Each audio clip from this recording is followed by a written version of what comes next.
Hello, in this video I'm gonna show you how to enable dual SIM always on your Samsung Galaxy S25 Plus. First, let's talk about what is dual SIM always on, and this function allows you to forward calls from one SIM to another if one of them isn't currently available, so you always can receive calls. For example, if you have two different carriers and one of them doesn't have signal in a certain area.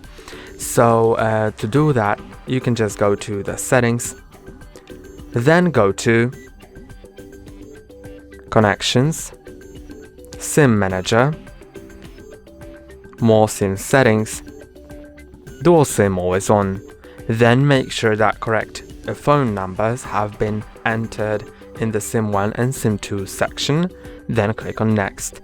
Now you can select whether you want to forward calls to any available SIM.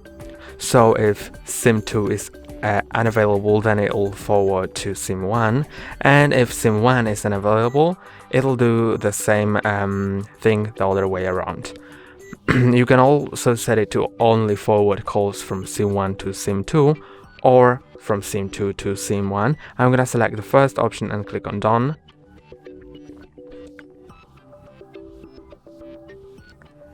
And it is really great if you are, for example, on a call with someone on your SIM1, then it'll just forward another incoming call to another SIM card, so it doesn't block it. And now let's wait until it updates the settings. It may take a while. And now you can see that it's turned on. That's all for today. Don't forget to like and subscribe. See you next time.